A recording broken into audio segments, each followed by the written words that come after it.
Have you ever trusted someone so completely that you gave them the keys not only to your heart, but to your entire life, your future, your fortune, your name, only to realize they were quietly rewriting the ending without you? It's a strange feeling, watching your legacy dissolve through the lens of a phone screen narrated by the very person who once swore to protect it. My name is Julian Reed. I'm 48, founder of a private investment firm based in New York. For the last 15 years, I believed I was building a future with a partner who understood value, emotional, personal, and financial. That illusion ended the moment I opened a message from my wife, Celeste, sent from a yacht somewhere off the Amalfi Coast. Draped in silk holding a champagne flute, she smiled into the camera and said, with unsettling calm, "I've decided to move on. Marcus and I are starting fresh. Don't worry. You'll land on your feet. Eventually." She believed she'd won. She believed I was the kind of man who would fold quietly. What she didn't know, what she never bothered to ask, was how many of my successes were built on predicting the moment right before everything collapses and preparing for it. Celeste wasn't the first beautiful woman I'd ever met, but she was the first who made me forget I was a man used to calculating risk. I first saw her at a gala for the New York Symphony. She arrived late, swept in like she owned the chandeliered room, laughter on her lips and emeralds at her throat. I remember thinking, she has the ease of someone who's never had to check a price tag. That wasn't a criticism. It was an observation. I come from a world where control is currency. Celeste came from a world where charm is power. At the time, I was 42, quietly running one of the most stable mid-size hedge funds in Manhattan. I'd built my firm from scratch, making conservative bets during the flashiest years of tech exuberance, and walking away richer every time a bubble burst. My name was known in certain rooms, always followed by words like measured, strategic, or cautiously brilliant. I wore quiet watches, drove the same black sedan for a decade, and lived in a penthouse that looked more like a hotel than a home. Everything about my life was orderly, clean, and deliberate. Then came Celeste. She was 33 then, a former fashion PR rep who'd spun her social media presence into a lifestyle brand.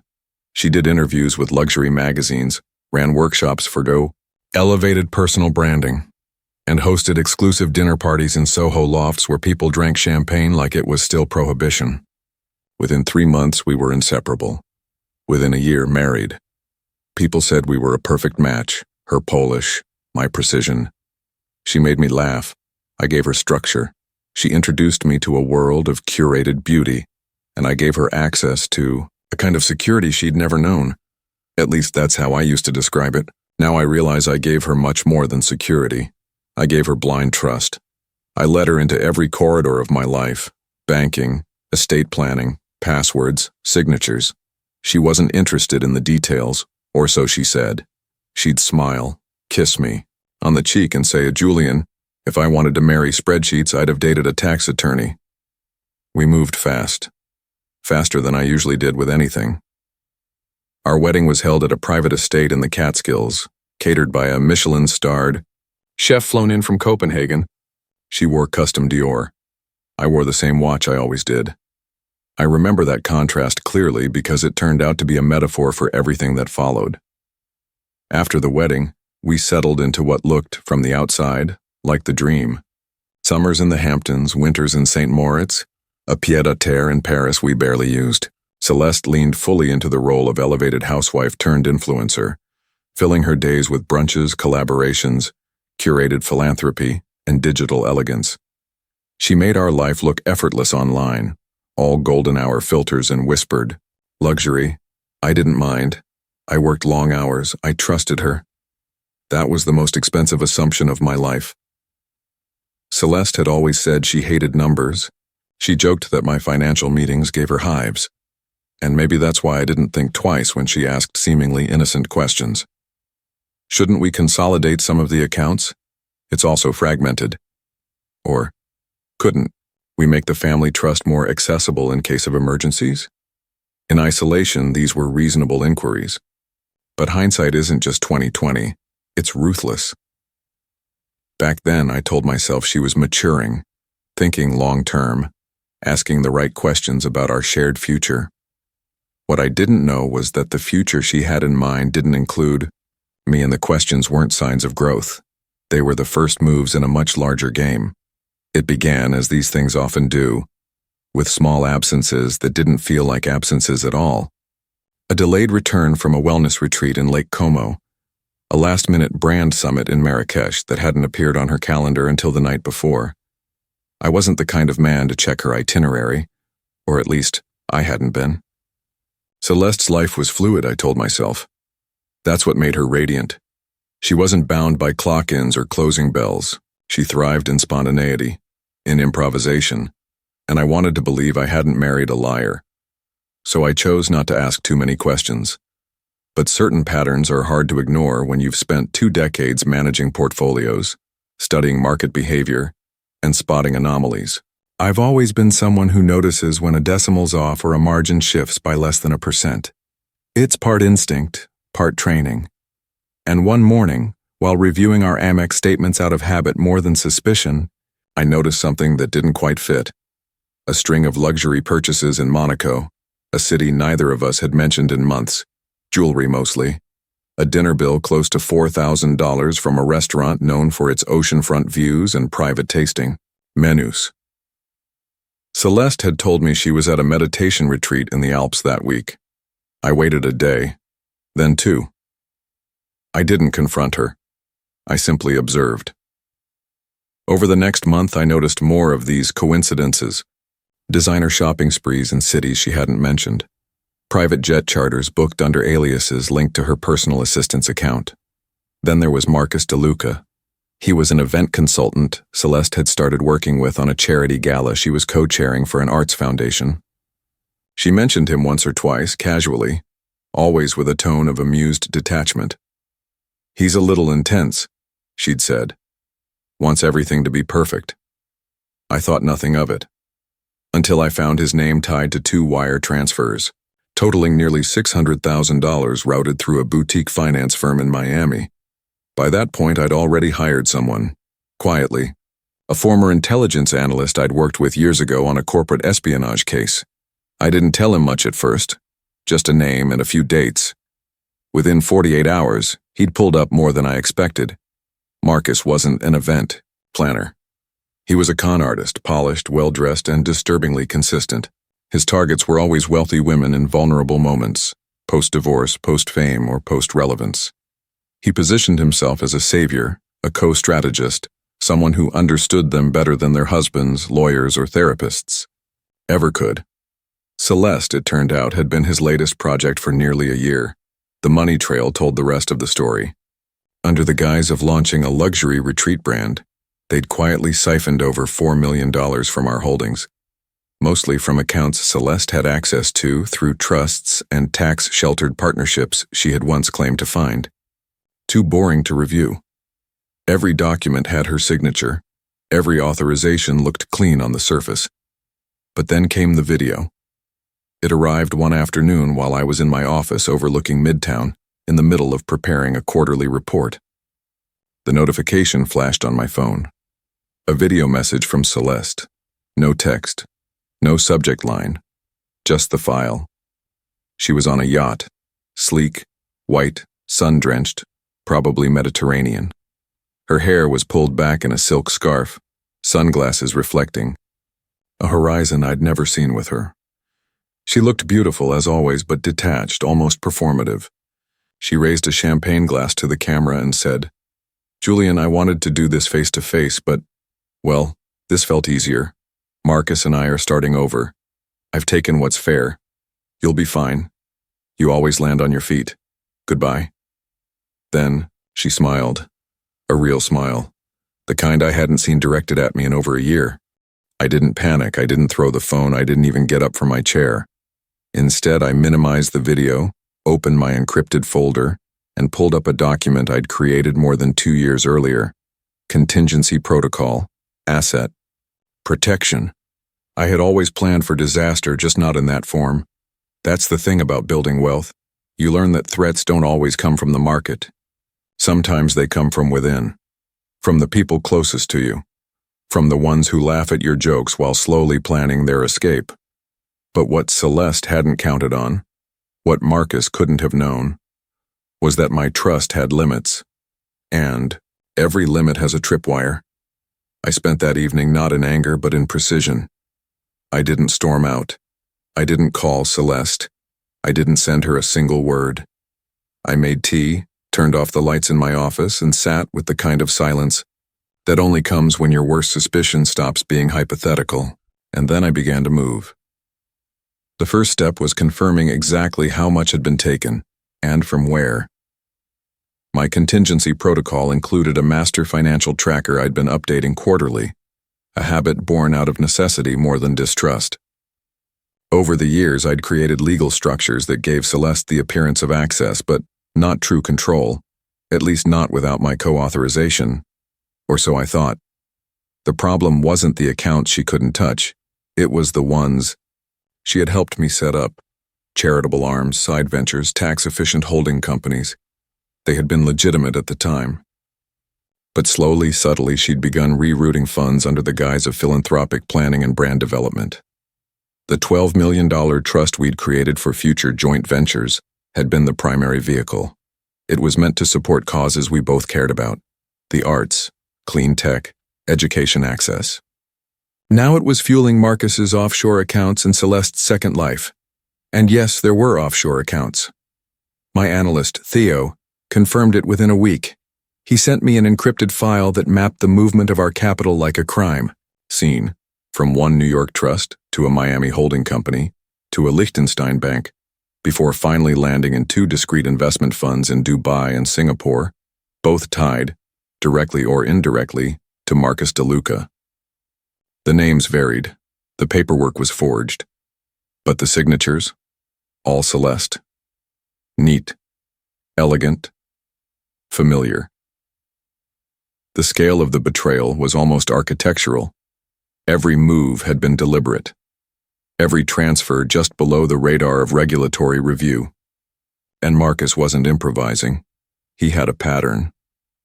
Theo's research revealed at least 3 previous cases where wealthy women had run away with Marcus, only to quietly disappear from public life within a year, their finances hollowed out. Lawsuits had followed, but none stuck. Either because the victims were too ashamed to testify, or because Marcus knew just how close to the edge he could play without falling over it. I reviewed a sealed deposition from a woman in Austin, formerly the CEO of a boutique skincare brand, who claimed Marcus had manipulated her into granting him power of attorney. Another from San Francisco, a tech executive whose home had been sold without her full consent while she was in treatment at a retreat Marcus had arranged. Both stories were chilling. Both ended in silence. But I wasn't like them. And Celeste hadn't chosen just anyone. She'd chosen a man who made his fortune by studying collapse, market crashes, liquidity failures, hostile takeovers. I didn't panic when things broke. I watched, I learned, and then I repositioned. What Celeste and Marcus never knew, never bothered to understand, was that long before any of this began, I had quietly started moving our real assets into structures they could never reach. I'd created a second-tier trust, irrevocable, bound to the performance of my firm and split between long-term philanthropic investments and employee equity pools. On paper, Celeste and I still looked linked. In practice, I had already removed her access over a year ago, using legal instruments she had signed while skimming through the details on her way to a spa appointment. She always said she hated fine print. That would prove to be the most expensive oversight of her life. The morning after receiving the video, I called Daniel, my attorney of 10 years. He'd helped me draft the prenup, which had a very specific clause triggered by financial misconduct or fraud involving marital assets. Most people forget that betrayal doesn't need to be romantic to qualify as grounds for divorce. Sometimes, emptying a trust fund is more personal than sleeping with someone else. I'm assuming you want to move quickly, Daniel said after hearing just the first 5 minutes of the story. I want to move quietly, I corrected. Fast comes later. Right now I need her to believe she's won. That's when we brought in Lydia Patel, a forensic accountant and former IRS investigator. Her reputation was impeccable, clinical, brilliant, and ruthless when needed. Within 3 days, she had created a portfolio of everything we needed: asset transfers, signed authorizations, suspicious timing, and, perhaps most damning, Celeste's video, in which she cheerfully admitted to taking what was fair. "This is enough to freeze multiple accounts and justify a fraud investigation," Lydia said. "And if you want to take it public—" "I don't," I interrupted. "Not yet. This wasn't about humiliation, not for me. It was about truth, about clarity, about the kind of justice that doesn't come with headlines but with carefully signed court orders and irreversible consequences." I forwarded the file to the private bank that held our joint trust, along with a fraud flag, request, and a compliance inquiry. I didn't need them to act immediately. I just needed the clock to start ticking. The next move wouldn't come from me. It would come from her, when she discovered the accounts were frozen, and that the empire she thought she'd stolen was never hers to begin with. When you've spent your life navigating high-stakes negotiations and hostile takeovers, you learn that the most effective wars are never declared.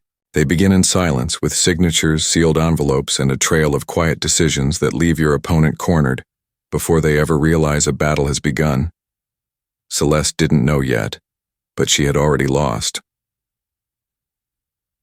3 days after freezing the primary trust, I activated the second layer of protection, a clause in our prenuptial agreement titled Contingent Misconduct Response. Most people treat prenups like symbolic gestures, but I'd crafted ours with the help of 3 attorneys and a litigation strategist.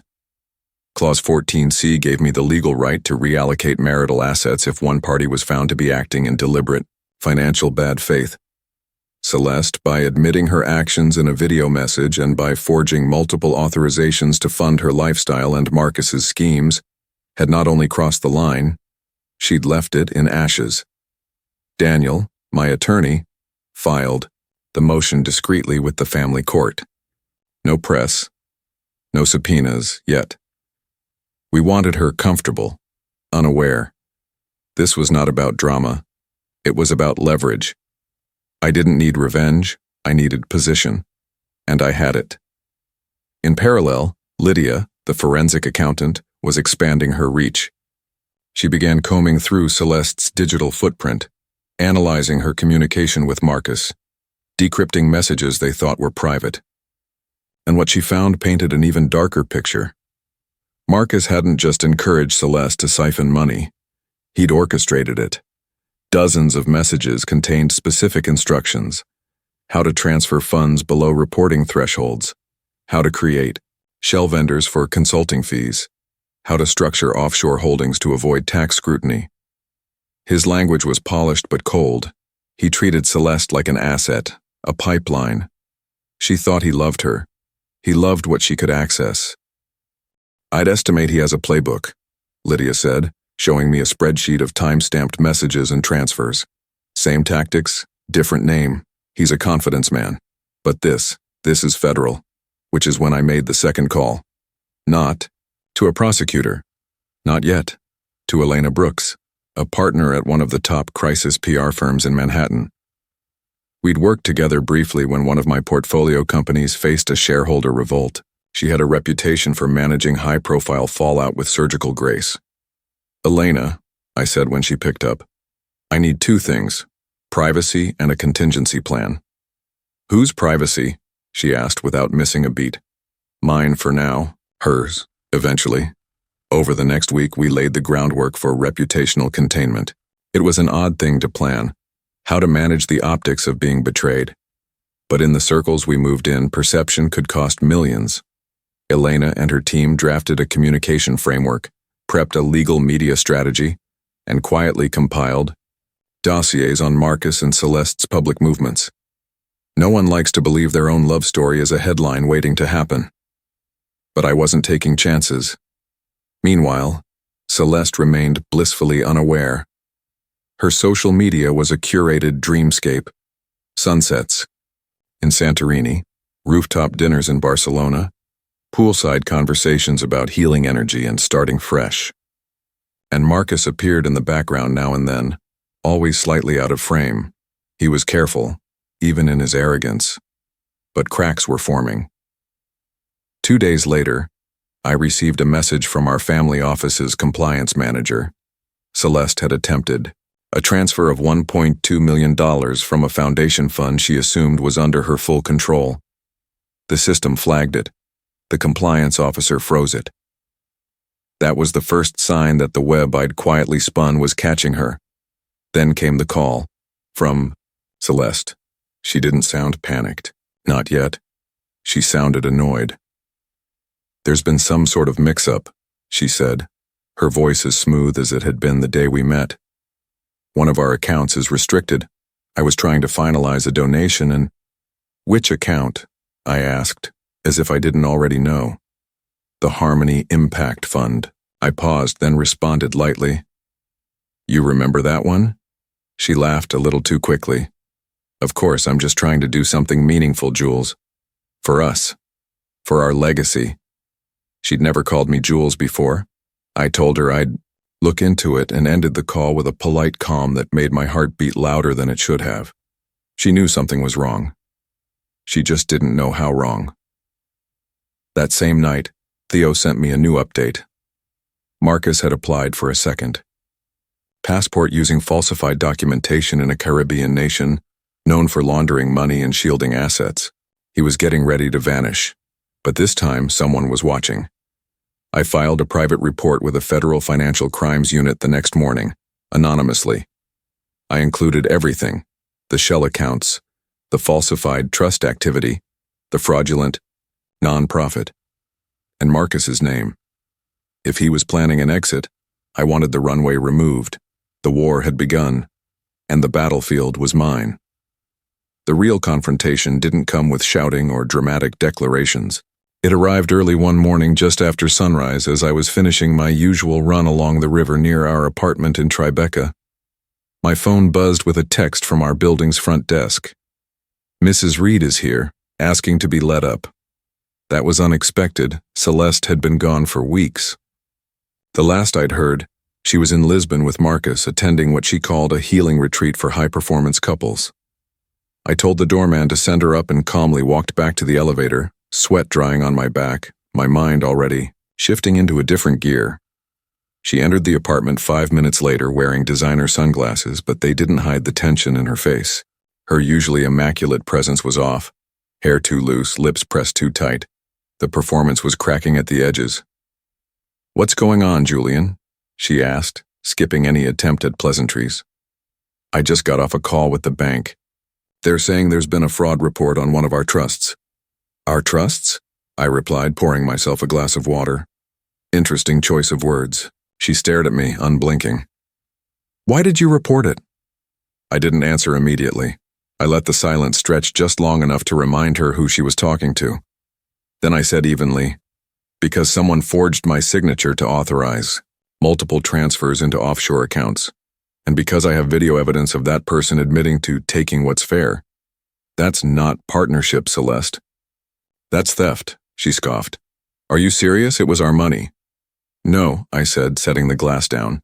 "It was money held in a legally protected structure, bound by agreements you signed and never bothered to read. And now it's subject to fraud investigation. Federal, not just private. This isn't a lover's quarrel, it's a criminal matter." Her face changed. The indignation faltered, replaced by something more calculating. She stepped forward, softened her voice. "Julian, look, I wasn't thinking clearly. Marcus, he said we needed to move fast, that if we waited, the market would shift and you believed him?" I cut in. "A man with no license, no assets of his own, no record beyond a string of bankrupt LLCs and abandoned luxury rentals?" She hesitated. For the first time, I saw it. Doubt. Not just fear of being caught, but fear that maybe, just maybe, she'd been a pawn in a bigger game. "I didn't know everything," she whispered. "But you knew enough to hide it," I said. "To lie, to fake signatures, to drain accounts set up for causes you pretended to care about. And now, Celeste, you're facing consequences." She tried again, this time with desperation. "Julian, I can fix this. I'll return what I can. I'll cut ties with Marcus, just Just don't ruin me." "I'm not ruining you," I said, stepping back. "You did that all on your own." The silence between us thickened. Her next words came out as a threat disguised as an appeal. "You really want this to go public? You think this won't come back on you? I've seen what happens in divorce courts when men like you try to look perfect. They dig. They twist everything." I nodded slowly. "That's why I've documented everything. Every transaction. Every message. Every video. Including the one where you toast to your freedom with stolen funds. You wanted the world to see you as powerful. Maybe it will. But not in the way you imagined." She slumped into the nearest chair. For the first time in our marriage, Celeste Reed looked small. "I made a mistake," she said quietly. "No," I replied. "You made a series of calculated decisions, and now, I've made mine." She left 15 minutes later, after a few last-ditch efforts, tears, apologies, even a vague threat that she'd reveal the truth about our marriage to the media. I told her I had nothing to hide and closed the door behind her. Later that afternoon, Marcus tried to contact me through a lawyer, some brash midtown suit who claimed I was deliberately interfering with a legitimate business venture, and accused me of weaponizing personal emotions to control marital assets. I sent a single reply through Daniel. "Your client is welcome to explain his venture to the authorities. Discovery will be interesting, but that wasn't the end." 2 days later, Celeste returned. This time, she didn't ask to come up. She waited in the lobby until I agreed to meet her in the cafe downstairs.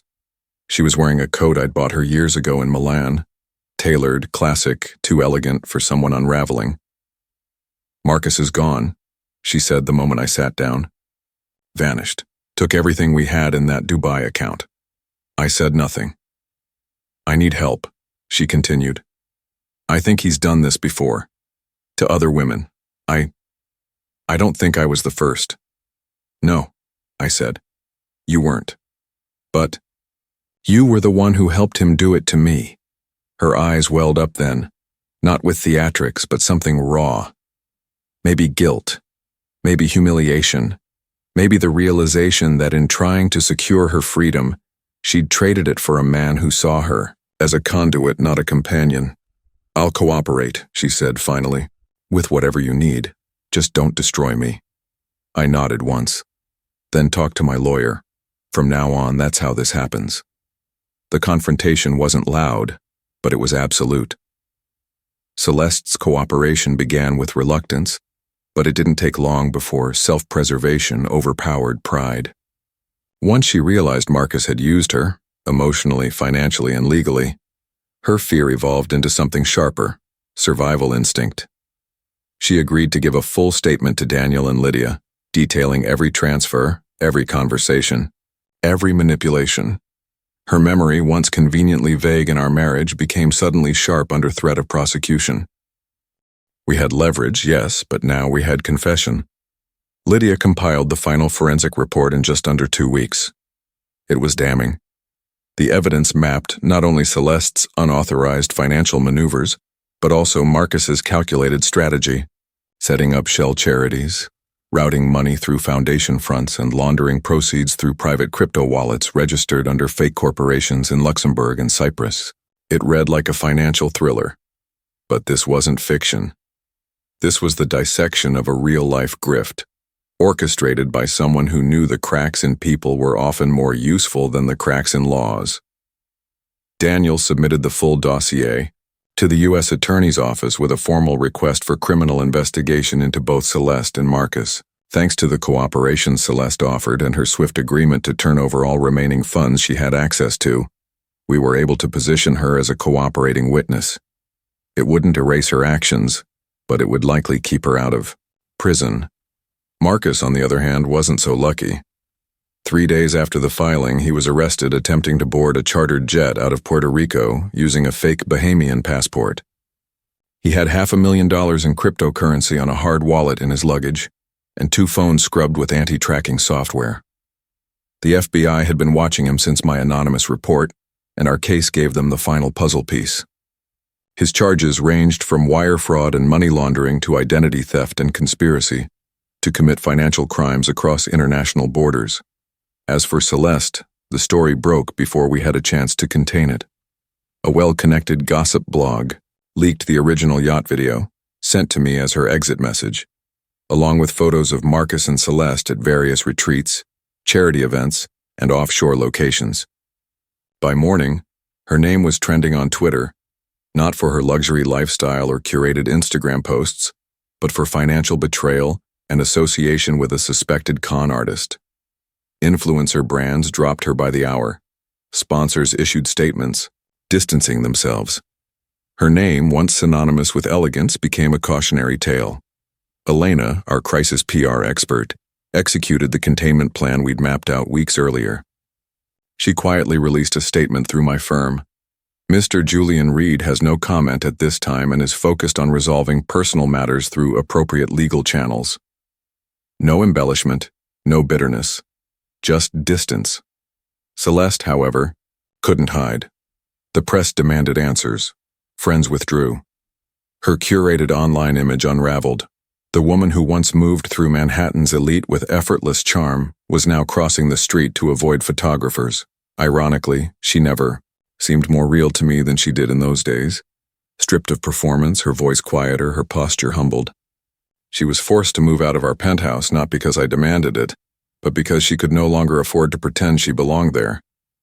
She relocated to a 2-bedroom condo in the East Village, one she used to mock for being quaint. Still, I wasn't cruel. I didn't drag her through court. I didn't go after her reputation directly. That wasn't my game. The court of public opinion had already judged her, and justice, the kind that comes from documents, timelines, and signatures, was well underway. In the civil suit, I pursued full control of our remaining shared holdings, with restitution tied to her cooperation in the criminal case. She signed. The judge approved. The remaining assets were transferred to protected accounts under my name and oversight. The trust funds Celeste couldn't access were redistributed to legitimate philanthropic initiatives. Ironically, the exact purpose they were intended for before she turned them into a personal piggy bank. And Marcus, with 3 former victims, willing to testify, and Celeste now officially cooperating with the prosecution, his fate was sealed. His bail was denied. His trial was scheduled for the following spring. The charges carried a combined maximum sentence of more than 30 years. The justice system, which often fails to catch white-collar predators like him, was finally turning its eye his way. And this time, he wasn't slipping through the cracks. Sometimes justice isn't loud. It isn't dramatic or cinematic. It looks like court transcripts, like frozen accounts. Like a single woman, once untouchable, sitting across from a prosecutor and admitting she was used, then slowly, methodically helping take down the man who taught her how to lie. The fallout was complete and still unfolding. 6 months later, I found myself standing at the edge of a lake in Vermont, steam rising from the surface as the morning sun filtered through pine trees. The air was cool, the silence unbroken. The Manhattan skyline felt like a different life, one I still owned, but no longer inhabited. I'd kept the penthouse, though I hadn't set foot in it since the day Celeste walked out. Some places carry the weight of memory too well. My days were quieter now, but not empty. After years of operating in the high-stakes world of hedge funds and risk arbitrage, I'd scaled back. I still advised select clients, still managed my firm's direction, but I had delegated what I once hoarded. Power, I'd learned, is most stable when it isn't clenched in a fist. Instead, I spent more time investing in causes I actually cared about: mental health programs for financial abuse survivors, legal defense initiatives for victims of white-collar manipulation. I understood now that financial trauma leaves wounds people don't talk about, shame that lingers long after the accounts are balanced. Celeste had faded from public view. Her legal team negotiated a restitution plan in exchange for reduced charges. She avoided jail, but not consequence. Every month, a portion of her new income, earned through part-time consulting and a modest content agency, was wired back into a restoration fund managed by my team. She now lived in Oregon near her family. The glamour had evaporated. The headlines had long since moved on. As for Marcus, his trial became a quiet spectacle for those who knew where to look. He pled guilty to multiple counts of wire fraud and money laundering. The judge, unmoved by his apologies, sentenced him to 18 years in federal prison. His charm had finally run out. The courtroom had none of the drama he once fed off. Just cold, facts, numbers, evidence, and 3 women who refused to be silenced again. And me? I was healing, not in the grand cinematic way people like to talk about, but in small deliberate ways. I'd started dating again, carefully, with the kind of emotional boundaries that don't come from cynicism, but clarity. Her name was Claire. She ran her own consulting firm, grounded, no curated feeds, no manufactured elegance. We met at a conference in Boston. She challenged me, not with flirtation but with intelligence. We were taking it slow. At home, I kept a single reminder of my past life. A framed photograph of Celeste and me on our wedding day in the Catskills. We looked perfect, radiant, deluded. I didn't keep it out of nostalgia, and certainly not out of longing. I kept it because it represented something important. What happens when you mistake charisma for character and trust for permanence? Now, every document in my life is precise. Every account is clear. But more than that, my inner life is finally aligned with the systems I once used to protect my outer one. The betrayal didn't break me. It refined me. In the end, I didn't lose everything. I lost what was already rotting at the center, and in its place I began again, not as a victim, not as a man seeking revenge, but as someone who'd finally learned the difference between protecting your money and protecting your peace. Betrayal, especially when it's financial, doesn't always announce itself with chaos. More often it unfolds in quiet patterns, a forged signature here, a missing answer there, disguised as ordinary decisions made in trust. Julian's story is a sharp reminder that betrayal isn't always loud, but justice doesn't have to be either. What sets this case apart isn't just the scale of deception, but the way it was handled, not with vengeance, but with foresight. He didn't raise his voice. He raised his standards. He used systems, not shouting, documents, not drama. It's a model for how anyone, regardless of their net worth, can respond when trust is weaponized. If you've ever been in a situation where loyalty was exploited, or if you've seen someone manipulate love into leverage, then you already know. The most powerful response isn't rage. It's clarity. It's control. It's refusing to let the person who broke your trust define your future. And if this story struck a chord, take a moment to share your thoughts below. You never know who might read your comment and feel a little less alone. For more stories like this, real, raw, and resolved, subscribe and join us here each week. Because some stories aren't just told, they're felt.